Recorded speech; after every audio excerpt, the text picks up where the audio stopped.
주님 십자가사 우리를 제촉하시네.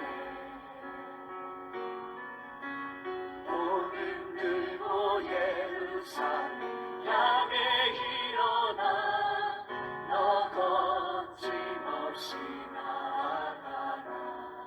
영원한 주님의 마태복음 6장 14절에서 18절에 있는 말씀을 가지고 이제 용서와 금식에 대해서 주님이 가르쳐 주신 말씀을 좀 핵심적인 것을 나누고자 합니다.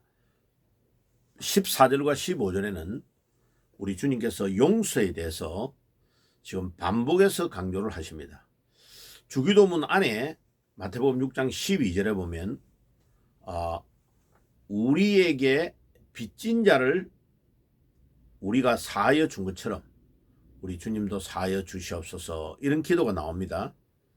그런데 그 12절에 그 사하여 주는 것, 용서해 주는 것은 지금 14절과 15절의 거와는 원어가 다른 단어입니다. 그러니까 12절에는 빚을 진 것, debt, 그러니까 빚진 것에 대한 사죄와 용서지만 14절에 15절에 나오는 것은 그 위법한 것, 과실한 것, 의도적으로 침입하든지 과실한 것을 영어로 trespass라고 그래요. trespass. 그 남의 집을 막 그 잔디밭을 밟고 불법으로 통과하는 것을 미국에서 trespass라고 합니다. 예, 그러면 그게 만약 신고하면 엄청나게 큰 벌을 받습니다. 그러니까 이 14절과 15절의 것은 위법하는 것, trespass 하는 것을 사하여 준다는 단어입니다. 그 단어가. 그런데 이제 우리가 여기에서 알 수 있는 것은 왜 주님께서 이와 같이 용서해 주는 것을 반복하면서 강조를 하실까? 그것은 몇 가지 중요한 이유가 있습니다. 그것은 중요하기 때문에 강조하는 겁니다. 그 다음에 두 번째는 용서가 그만큼 어렵다는 겁니다. 참 용서해 준다는 거, 의도적으로 잘못한 것을 용서해 준다는 것은 쉬운 일이 아닙니다. 세 번째로 진정으로 용서해 줘야 된다는 겁니다. 그 다음에 네 번째는 주님께서 용서자의 중심을 살펴본다는 것입니다. 진짜로 용서해 줬나 아니냐를 우리 주님께서는 사람의 중심을 보시기 때문에 그것을 보신다는 것을 알 수 있습니다. 그래야 우리가 진정으로 용서해 줄 때에 우리 주님으로부터 우리가 용서를 받을 수 있다는 것을 말씀하셨습니다. 자, 그 다음에 금식에 대해서 우리가 좀 생각을 해야 됩니다. 우리 주님께서 이 금식에 대해서 강조한 몇 가지 중요한 이유가 있습니다. 왜냐하면 그 당시에 유대인들은 종교 생활을 할 때에 3대 의무가 있습니다. 유대인들은 의무적으로 하는 게 세 가지가 있는데, 첫째는 구제, 남을 돕는 것, 두 번째는 기도, 세 번째가 금식입니다. 그러니까 유대인들은 이게 의무화되어 있기 때문에 그것을 원래의 의도를 파악하지 못하고 기도할 때도 그렇고 구제할 때도 그렇고 금식도 형식적으로 사람에게 보이려고 하는 이런 의향들이 굉장히 많았습니다. 그래서 그것을 우리 예수님께서 지금 교정해 주고 계시는 것입니다. 그러면 우리가 여기에서 알아야 될 것은 금식은 개인적으로 하나님께 유대인들이 간절함을 호소할 때 하고 또 겸손함을 보일 때도 금식하는 경우가 있습니다. 그리고 경건의 한 방편으로 금식을 하는 경우가 있습니다. 그 다음에 유대인들은 유대인 민족 전체가 한 명도 빠짐없이 하루를 딱 정하여서 금식하는 날이 있습니다. 그 날을 대속죄일이라고 하는데 히브리어로 욤 키프라고 합니다. 욤은 데이라는 뜻이고 키프는 덮다, 죄를 덮다, 죄를 속죄함을 받다 이런 뜻이죠. 그래 욤 키프는 이스라엘 달력으로 7월 10일입니다.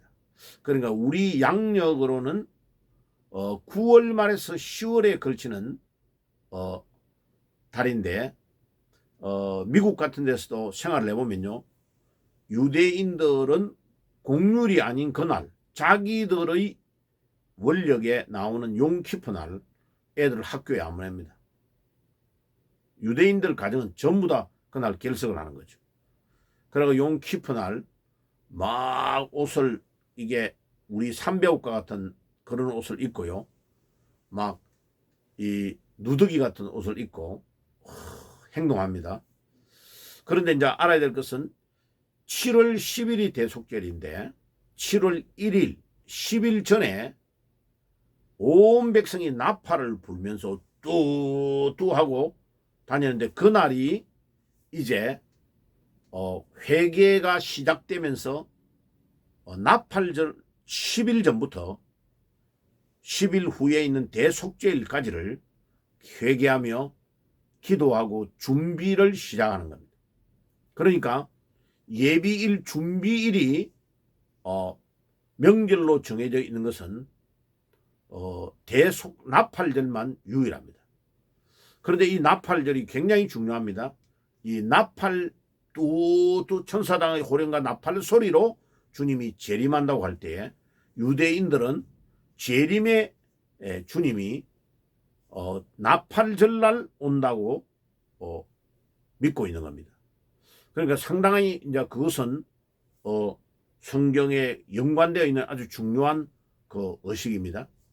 그래서 올해 나팔절날 주님이 재림하지 않았으면 내년에 오신다, 이렇게 의식을 가지고 지금도 유대인들은 나팔절을 지키고 있고 대속죄일을 욤키프를 철저히 지키고 있습니다. 자, 그러면 우리는 여기에서 알아야 될 것은 이 온 이스라엘 민족이 전부 다 하나님 앞에 금식하는 이 날이 자기들은 이렇게 뜻을 잘 모르고 그렇게 하는지는 몰라도 이게 굉장한 의미가 있는 날이다 하는 것을 우리가 알아야 될 것입니다. 그 다음에 이 바리새인들은 모세가 그 이스라엘 백성들을 광야로 40년 동안 인도하는 동안에 모세가 시내산에서 40일을 금식기도 한 적이 있죠. 그죠?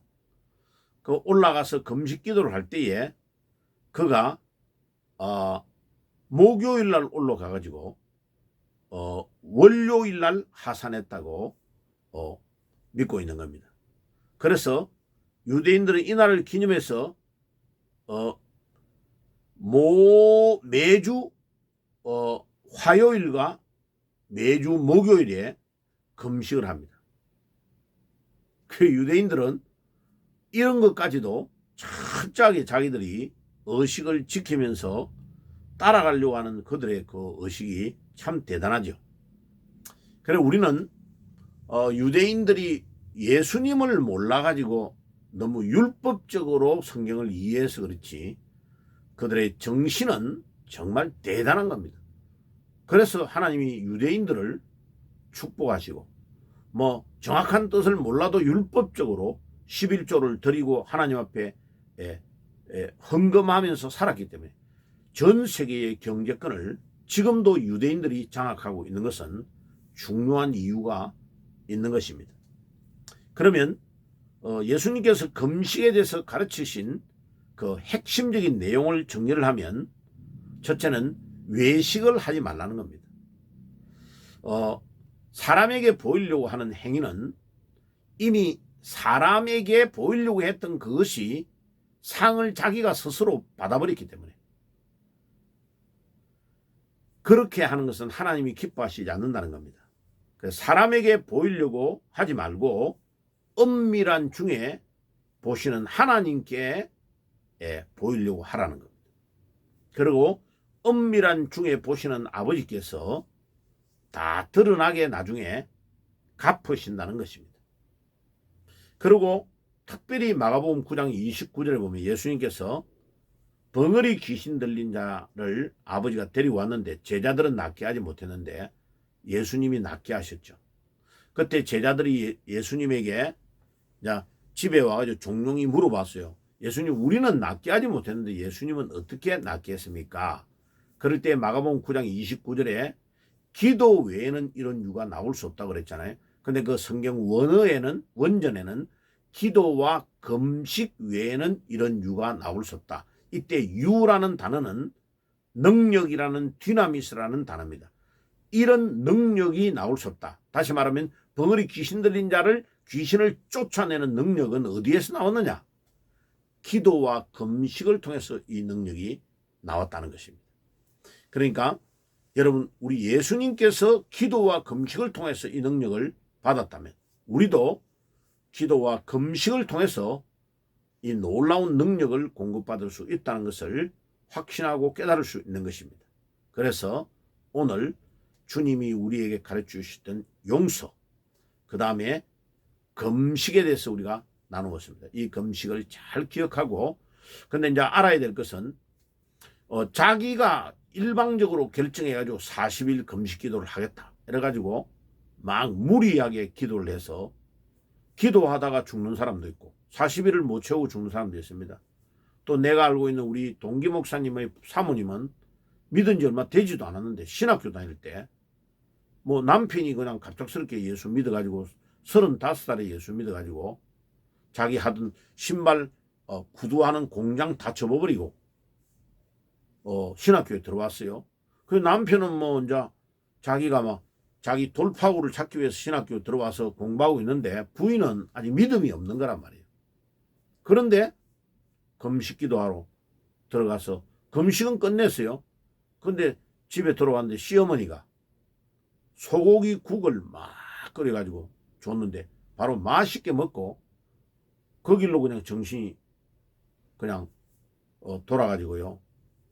끝내는 그 병으로 돌아가셨어요. 자, 보세요. 금식 기도도 우리 건강과 나의 상황에 맞게 해야 되는 겁니다. 아무렇게 육신이 이길지도 못하는 것을 내가 결정을 40일 하겠다라고 결정해놓고 금식 기도를 끼워 맞추어 가는 것은 절대로 신앙적이고 성경적인 금식 기도가 아닙니다. 내 건강이 육신의 몸을 가지고 있는 내가 건강히 이겨낼 수 있는 능력이 될 만큼 금식해야 되는 겁니다. 조절을 잘해야 되는 겁니다. 육신이 너무 쇠약해지면 이 금식 기도가 아무런 의미가 없고 역효과가 나는 것입니다.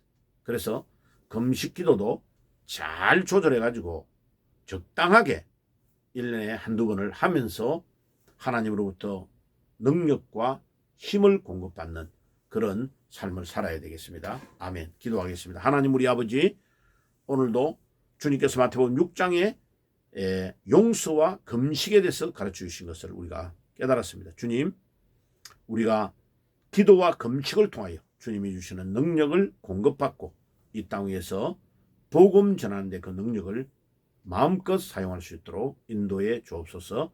예수님의 이름으로 기도드리옵나이다. 아멘. 지금은 우리 주 예수 그리스도의 은혜와 하나님 우리 아버지의 사랑하심과 성령님의 교통하심이 오늘도 용서와 주님이 가르치신 금식을 깨달아서 우리 생활에 적용하며 능력을 공급받기를 소원하는 모든 주의 백성들 머리 위에 지금부터 영원까지 항상 함께 계실지어다. 아멘. 영원한 주님 십자가 사랑 우리 제쳐하시네. 오늘 들고 예루살렘